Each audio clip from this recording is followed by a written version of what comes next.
कक्षा 10 के मेरे प्यारे विद्यार्थियों, बहुत बहुत स्वागत है आप लोगों का आज के इस नए वीडियो में। मेरे प्यारे विद्यार्थियों, आज हम लोग आइए देखते हैं क्या है आपके लिए। यहाँ देख सकते हैं कक्षा 10 विषय हिंदी भाषा और हिंदी भाषा में पाठ रस के भाग 2 की चर्चा आज हम लोग यहाँ करने वाले हैं। भाग 2 प्यारे विद्यार्थियों, भाग 2 में रस के अवयव पर चर्चा हम लोग करेंगे। रस के भाग 2 की चर्चा करें इसके पूर्व मैं अपने उन विद्यार्थियों को धन्यवाद ज्ञापित करना चाहता हूं और अपनी प्रसन्नता व्यक्त करना चाहता हूं उन विद्यार्थियों को जो लगातार वीडियो को देख रहे हैं और देखने के उपरांत कमेंट बॉक्स में अपना नाम, क्लास और सेक्शन लिख रहे हैं। मेरे प्यारे विद्यार्थियों, रस भाग 1 की चर्चा हम आपसे कर चुके हैं। रस की उत्पत्ति कहाँ से हुई, रस का संबंध क्या है, रस की परिभाषा क्या है, रस का अर्थ क्या है, रस की संख्या क्या है, इन सब पर चर्चा आपसे रस के भाग 1 में हो चुकी है। पुनरावृत्ति की बात करें अगर रस के भाग 1 वीडियो की, तो आपको यह अगर आप पुनः अवलोकन करेंगे, फिर से देखेंगे रस भाग 1 को, तो आप वहाँ पाएंगे कि रस का अर्थ क्या है, रस की परिभाषाएं क्या। हमने 2 परिभाषा दिया है। भरत मुनि के नाट्यशास्त्र में भी रस की जो परिभाषा है उसकी भी चर्चा हमने किया है, और पंडित विश्वनाथ महापात्र की भी जो वाक्यम रसात्मकम काव्यम, ये काव्य की परिभाषा, इसको भी हमने बताया है।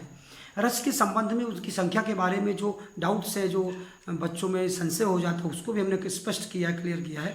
So please my dear student, भाग 1 को भी आप पुनः देखिएगा, सारे डाउट आपके क्लियर होंगे। आज हम लोग जो भाग 2 में आपके सामने लेकर उपस्थित हैं उसकी चर्चा आप यहाँ देख सकते हैं मेरे प्यारे विद्यार्थियों। यहाँ लिखा है रस के अवयव। आप देखिए, जो हमने आपसे बताया कि नाट्य शास्त्र के रचयिता भरत मुनि ने अपने नाट्य शास्त्र में रस की जो परिभाषा दिया, विभावानुभाव, व्यभिचारी दृश्य, रस निष्पत्ति, इसके आधार पर रस के 4 अवयव आते हैं। अवयव या अंग भी कह सकते हैं उसको। तो ये जो 4 अवयव आए हैं, इसको यहाँ उत्तर लिख सकते हैं कि रस के अवयव कुल 4 हैं। कौन कौन सी हैं ये आप देख लीजिए। आप यहाँ देखिए, विभाव, अनुभाव, क्या क्या है, विभाव, अनुभाव, संचारी भाव,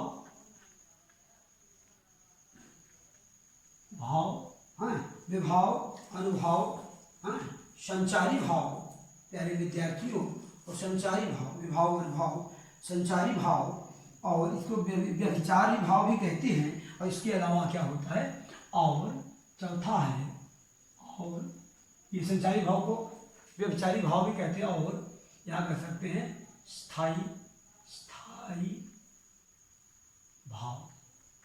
तो सर्वप्रथम ये 4 जो ये आपके रस के जो आपको 4 अवयव मिलते हैं, कौन कौन से, विभाव, अनुभाव, संचारी भाव और स्थाई भाव। तो सर्वपूर्व सबसे पहले हम लोग पहली चर्चा किसकी करते हैं, स्थाई भाव। इनको स्थाई भाव क्यों कहा गया है? देखिए, सबसे पहले तो ये जान लीजिए कि ये जो भाव हैं वो मानव मन में, मानव हृदय में उत्पन्न होते हैं। ये बात आपको एकदम से क्लियर होनी चाहिए। और ऐसा नहीं है कि रस के जो भाव हैं वो केवल मनुष्य मात्र में ही देखे जाते हैं, पशुओं में, जानवरों में, जीव जंतुओं में, सब में देखा जा सकता है वो भाव। और वो जीव मात्र जितने भी हैं उनके हृदय में ये भाव हमेशा से विद्यमान रहते हैं, कंटिन्यू रहते हैं। लेकिन सही समय आने पर वो सुषुप्तावस्था में जो पड़े रहते हैं मन या हृदय में, वो जागृत हो जाते हैं। इसी से स्थायी भाव की उत्पत्ति होती है। समझने की कोशिश कीजिए किस तरह से। जैसे हम यहाँ कह सकते हैं, क्या कह सकते हैं, काव्य अथवा नाटक के आस्वादन से। किसके, काव्य अथवा नाटक के आस्वादन से, काव्य अथवा नाटक के आस्वादन से सहृदय के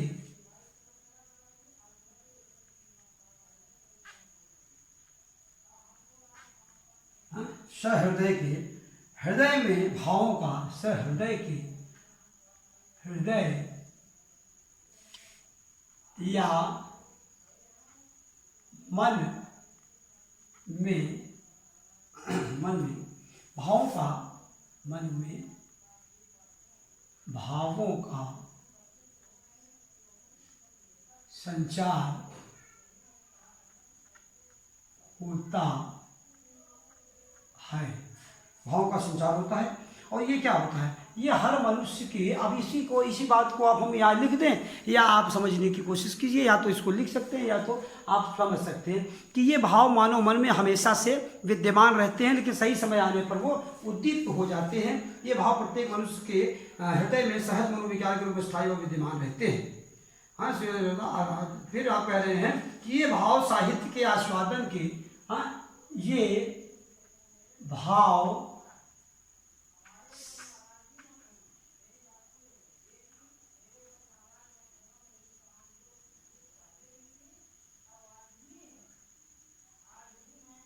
साहित्य के आस्वादन के माध्यम से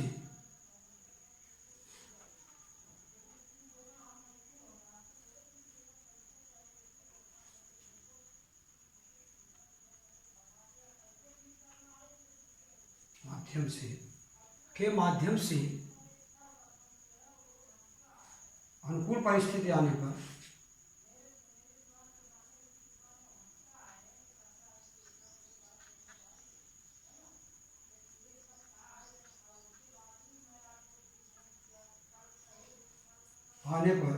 जागृत हो जाते हैं और रस में परिणित हो जाते हैं।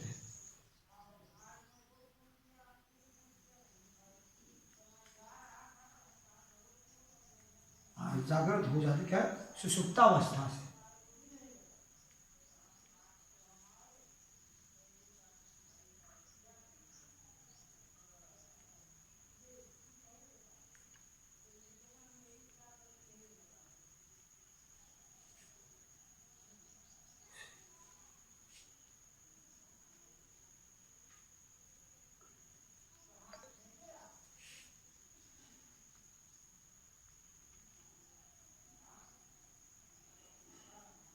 जागृत हो जाते हैं, हाँ, जागृत हो जाते हैं और रस में परिणित हो जाते हैं, और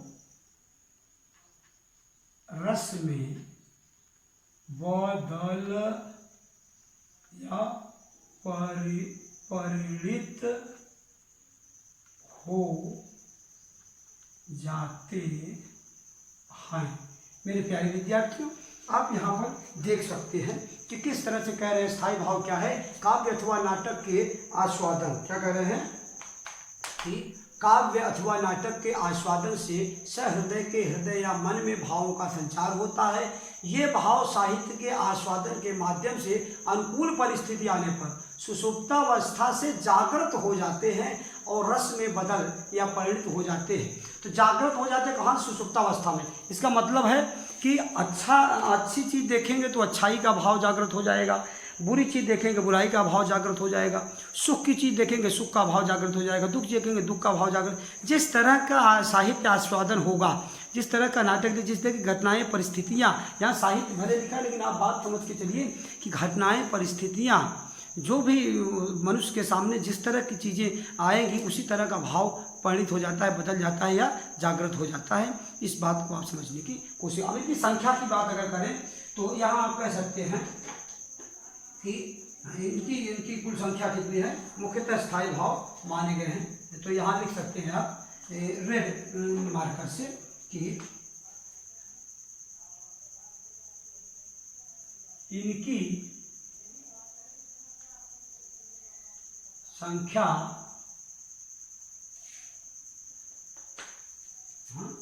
इनकी संख्या मुख्यतः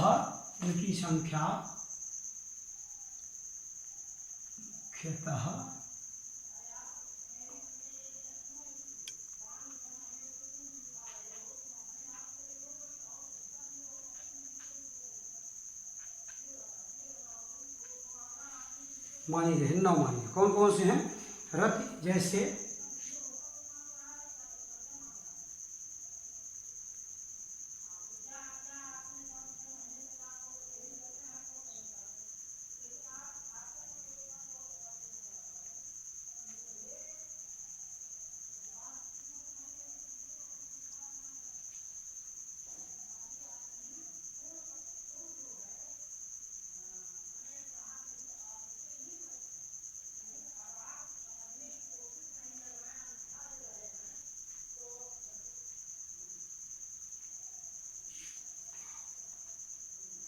भाई जुगुप्सा।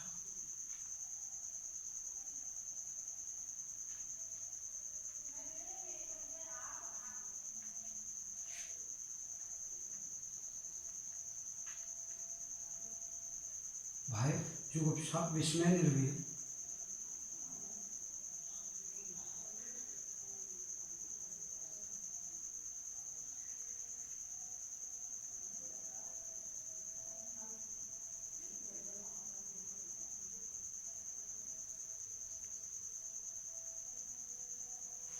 निर्वेद या शांति। तो प्यारे विद्यार्थी, इस बात को आप समझ के चलेंगे। दूसरा कह रहे हैं कि विभाव। दूसरा पॉइंट क्या है हमारा, यहाँ पर स्थायी भाव हो गया, दूसरा है विभाव। तो विभाव के दो भेद हो जाएंगे, इसलिए हम लोग को सबसे पहले क्या समझते हैं कि विभाव समझने की कोशिश करें। विभाव क्या है? विभाव, आप देखिए रस के चार अवयव में दूसरा जो है, नंबर एक क्या था? स्थायी भाव। नंबर दो क्या था? विभाव। अब इसको हम लोग समझते हैं कि विभाव हमें क्या बताता है, विभाव का क्या अर्थ है, विभाव का क्या मतलब है, क्या है विभाव। क्या हम लोग विभाव को, जैसे जिस तरह से हम लोगों ने स्थायी भाव को समझा, इनको स्थायी भाव क्यों कहा गया, ये बात आपको प्यारे बच्चों समझ में आ गई होगी कि इनको स्थायी भाव इसलिए कहा गया कि ये स्थायी रूप से सुषुप्तावस्था में हर मनुष्य के हृदय में पड़े रहते हैं ठंडे ढंग से, इसलिए इनको स्थायी भाव कहा गया कि हमेशा वही रहते हैं। लेकिन सही समय आने पर ये जागृत हो जाते हैं, जब इस तरह की कोई काव्य देखा जाता है, कोई साहित्य पढ़ा जाता है, कोई नाटक देखा जाता है, या कोई घटना या परिस्थिति सामने आती है, तो उस तरह से जागृत हो जाते हैं। और ये 9 प्रकार के भाव हैं, ये 9 प्रकार के भाव मनुष्य के हृदय में पड़े रहते हैं। अब ये शांत ये जो निर्वेद और शांत है, इसी को हमने 2 भेद और बताया था कि वात्सल्य और भक्ति रस भी 2 होंगे, वो उसके विभाव यही शांत के ही भेद हैं। वो तो वहाँ 11 हो जाएंगे, लेकिन अभी यहाँ पर हम लोग क्या लिखे हैं, यहाँ पर मुख्यतः कितने हैं? 9। मुख्यतः शब्द लगा हुआ है 9। कुल कितने हैं? 11 है। भरत मुनि के नाट्यशास्त्र में कितने थे? 8 थे। 8 रसों की चर्चा। 9वां रस कौन सा था? निर्वेद या शांत रस था। ये बातें आपके फर्स्ट में भी, रस के भाग 1 में भी हम कर चुके हैं। आइए बात समझते हैं, विभाव क्या चीज़ है, क्या है विभाव, समझने की कोशिश करते हैं। विभाव का शाब्दिक अर्थ है भाव को विशेष रूप से परिवर्तित करने वाला। विभाव अर्थात भाव को विशेष रूप से, क्या कर रहे हैं? विभाव का अर्थ क्या है? भाव को विशेष रूप से प्रवर्तित करने वाला, प्रवर्तित करने वाला, ये है इसका अर्थ। विभाव का अर्थ क्या है? अर्थात भाव को विशेष रूप से प्रवर्तित करने वाला। भाव के जो कारण होते हैं उन्हें विभाव कहा जाता है। दूसरी परिभाषा समझिए, भाव के जो कारण होते हैं उन्हें विभाव कहा जाता है। भाव के जो कारण होते हैं उन्हें विभाव कहा जाता है। विभाव वे वस्तुएं या विषय हैं, कहा जाता है, यहाँ आप देख सकते हैं,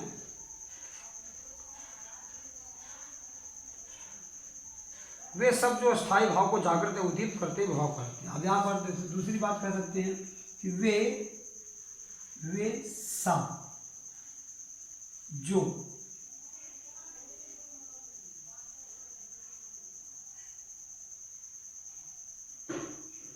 सब जो स्थायी भाव को जागृत और उद्दीप्त, स्थायी भाव को जागृत और उद्दीप्त, जागृत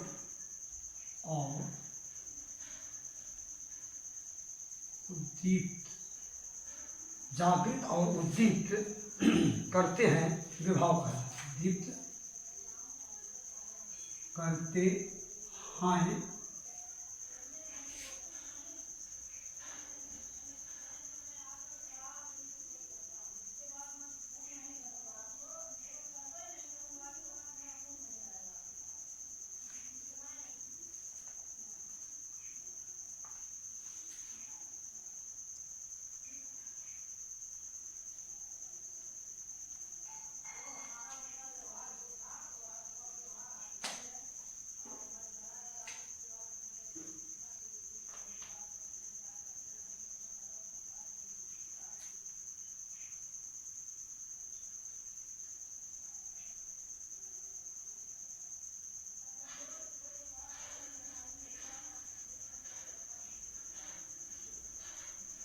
स्थूल कोष्ठी भाग भेद हैं, देखिए आलंबन और उद्दीपन।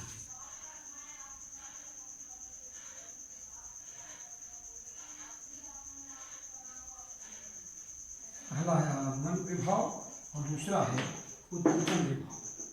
क्या है? उद्दीपन विभाव।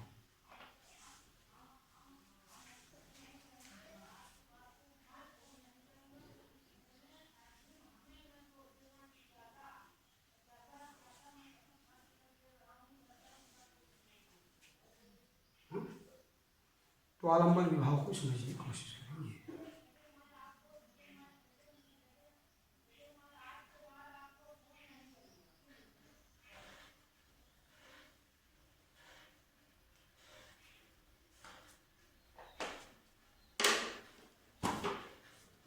प्यारे विद्यार्थियों, होमवर्क में देखते हैं पहला जो हमारा। अब यहाँ पर थोड़ी सी समझने की कोशिश करते हैं।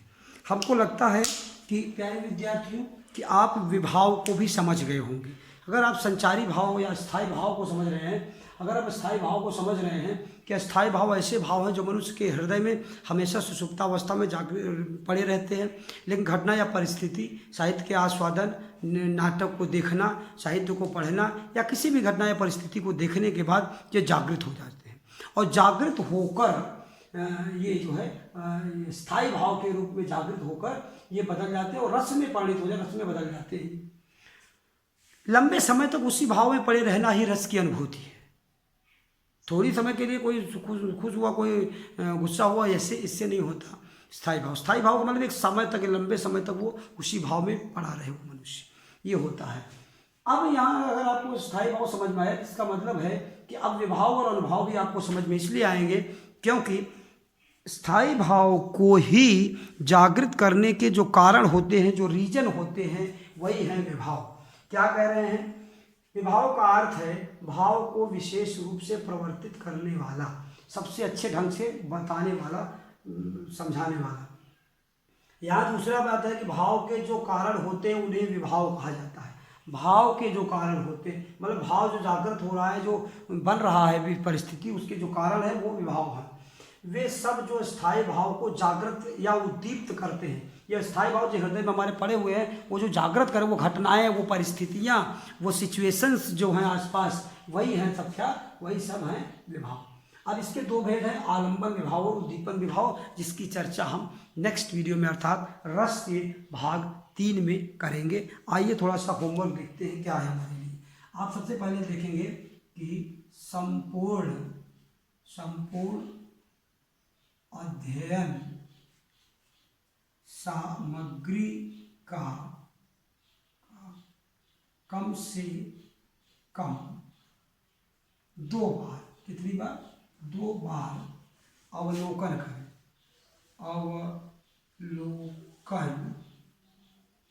करें तथा अपनी भाषा की कॉपी में लिखकर याद करें। यह है हमारा पहला होमवर्क। दूसरा होमवर्क आपका क्या कह रहा है, इसको आप समझने की कोशिश कीजिए। दूसरा कह रहा है कि रस के सभी अवयवों का कम से कम 2 बार अध्ययन करें। कम से कम कितनी बार? 2 बार अध्ययन करें। तीसरा होमवर्क हमें क्या कह रहा है? हमारा तीसरा होमवर्क हमसे कहता है कि क्या क्या स्थायी भाव